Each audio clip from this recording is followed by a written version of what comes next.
Hi friends, welcome to AK trading. இப்போ நம்ம இதை பற்றி பார்க்க போகிறோம், நிஃப்டியை பற்றி பார்க்க போகிறோம்.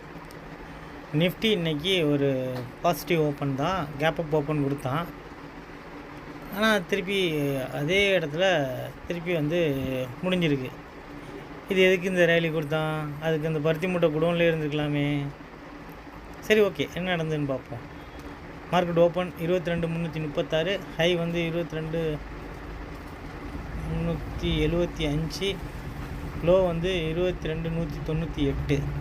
கரண்ட்லி மார்க்கெட் க்ளோஸ் வச்சது அதே 22,336. அதுதான் சொன்னேன், இந்த பருத்தி மூட்டை குடோன்லேயே இருந்துருக்கலாம். இதில் நல்லா பார்த்தீங்கன்னா எவ்வளோ ப்ரீமியத்தை தேய்ச்சிருக்காங்கிறது, மீன்ஸ் எவ்வளோ ப்ரீமியம் டிகே ஆகிருக்கு அப்படிங்கிறத நல்லா கவனித்து பார்த்தீங்கன்னா தெரியும். ஸோ நமக்கு நியர்பை ஸ்ட்ரைக்காக இருக்கிறது 22,300. ஸோ நம்ம ப்ரெடிக்ஷன் படி 22,300 கால் ஆப்ஷன்ஸ் 170, புட் ஆப்ஷன்ஸ் 72, டோட்டலாக ஒரு 242 பாயிண்ட் மூவ்மெண்ட் இருக்க மாதிரி இருக்குது.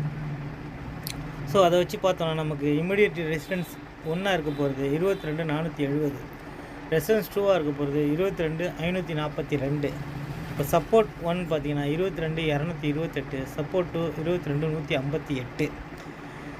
இன்றைக்கி முக்கியமாக ரிலையன்ஸோட அது டேட்டா வருது, அதை வச்சு நாளைக்கு மார்க்கெட் எப்படி இருக்குதுன்னு பார்க்கணும். ஸோ நம்ம ப்ரெடிக்ஷன் படி 22,349க்கு மேலே மார்க்கெட் சஸ்டெயின் ஆனால் என்ட்ரி கால் ஆப்ஷன்ஸ், அதுக்கு கீழே மார்க்கெட் சஸ்டெயின் ஆனால் என்ட்ரி புட் ஆப்ஷன்ஸு. இதில் மார்க்கெட் ஓப்பன் ரொம்ப முக்கியம். இப்போ நான் பதிவு பண்ணியிருக்கல மணி 7:15 தான். 7:30க்கு ரிலையன்ஸோட டேட்டா வருது, அஃபிஷியல் டேட்டா 7:30க்கு ரிலையன்ஸ் கொடுக்குறான். நிஃப்டியில் 35% கான்ட்ரிபியூஷன் கொடுக்குறது நிஃப்டியில் ரிலையன்ஸ் தான். ஸோ ரிலையன்ஸோட மார்க்கெட் வச்சு நமக்கு ஃபேவராக வந்துச்சுன்னா மார்க்கெட் ஒரு நல்ல ரேலி இருக்கும், நல்ல கேப் அப் இருக்கும்.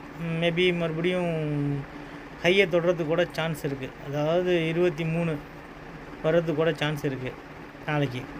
அதே சமயத்தில் அவங்க ரிப்போர்ட் Q4 ரிப்போர்ட் சொதப்புனாங்க, அவ்வளோதான் மார்க்கெட். அதனால தான் இன்றைக்கி அதுவே நிலை பெறாமல் கரெக்டாக 22,336 ஓப்பன் ஆகி திருப்பி 22,336க்கு க்ளோஸ் ஆகிருக்குன்னு நினைக்கிறேன்.